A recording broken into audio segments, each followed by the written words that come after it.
Alors, ça, c'est, disons, l'apport global. Alors, il y a quelques petits changements disons, de moindre importance. Je citerai pour les entreprises. D'abord, au niveau de la représentation. Vous savez que les entreprises sont représentées au sein de l'Assemblée générale de la CIMR. Jusqu'à présent, on avait un système de représentation par palier, c'est-à-dire le nombre de voix qui étaient affectées à chaque adhérent était fixé par palier.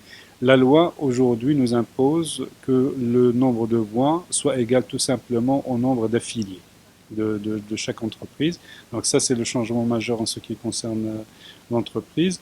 En ce qui concerne les affiliés, il y a deux changements importants.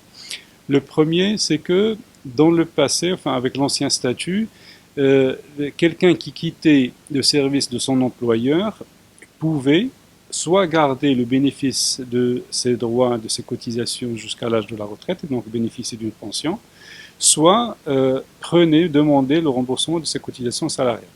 Mais en demandant le remboursement de ses cotisations salariales, il perd non seulement le droit à la pension à 60 ans, mais il perd également le bénéfice de ses cotisations patronales qui étaient replongées dans le régime en entier. Donc c'est ce qui était en fait mauvais pour celui qui le faisait. Alors aujourd'hui, la loi l'interdit carrément pour protéger les salariés contre cette tentation de vouloir reprendre leurs cotisations salariales. Donc aujourd'hui, si quelqu'un quitte le service de son employeur adhérant à la CIMR, soit il va adhérer à travers un nouvel employeur, soit s'il ne le fait pas, il doit rester jusqu'à l'âge de la retraite pour bénéficier de ces prestations. Ça, c'est le premier changement.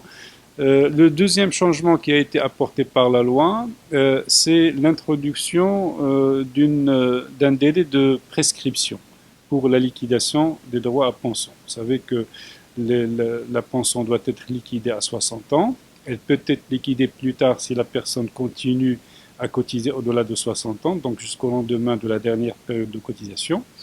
Et à partir de cette date-là, on compte une période de 5 ans pendant laquelle l'affilié doit absolument liquider sa pension. S'il ne le fait pas, il la perd.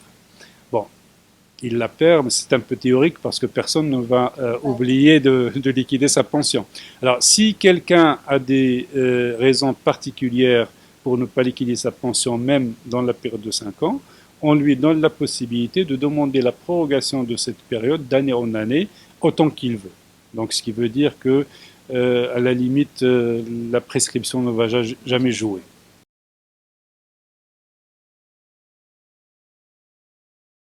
Alors ça, c'est la grande nouveauté au niveau du régime de la CIMR, parce que jusqu'à présent, la CIMR gérait un régime uniquement pour les salariés des entreprises.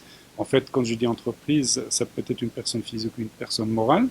Dorénavant, à partir du 1er janvier 2017, toute personne qui est âgée de plus de 15 ans peut adhérer à titre individuel à la CIMR et donc bénéficier des services de ce régime et bénéficier de ce régime. Il n'y a strictement aucun critère. Il suffit de le vouloir et donc d'être âgé de plus de 15 ans. Toute personne peut le faire. Il n'y a aucune limitation, il n'y a aucun critère. Alors, quand on cotise, les cotisations sont transformées en points et alors on applique les fameux coefficients dont je vous ai parlé qui sont liés à l'âge. Et ces coefficients sont très très avantageux par rapport à ce qui se pratique sur le marché. Le régime de la CIMR sera beaucoup plus rentable que les autres régimes qui existent sur le marché. Je peux vous donner un exemple parce que les coefficients techniques ne vous donneront pas ne sont pas significatifs pour vous. Par contre, je peux vous donner l'exemple de quelqu'un qui va commencer à cotiser à partir de l'âge de 25 ans et qui va mettre dans le régime 1000 dirhams par mois. Alors on va quand même supposer que les 1000 dirhams vont augmenter progressivement au taux de 4% par an, qui est un peu le taux que nous constatons dans l'augmentation des salaires. Alors, une fois arrivé à 60 ans, cette personne va toucher une pension de 10 000 dirhams par mois.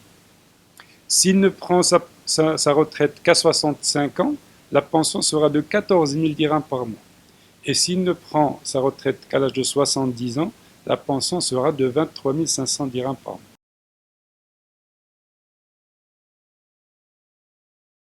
Un salarié, il peut déjà adhérer à la CIMR ou ne pas adhérer. S'il adhère déjà à la CIMR, il peut même adhérer à titre individuel en plus. Donc il peut avoir les deux adhésions. Et les points qu'il acquiert s'ajoutent les uns aux autres, s'accumulent. Si la personne n'adhère pas déjà à la CIMR, bien entendu, elle peut adhérer et se constituer une retraite CIMR.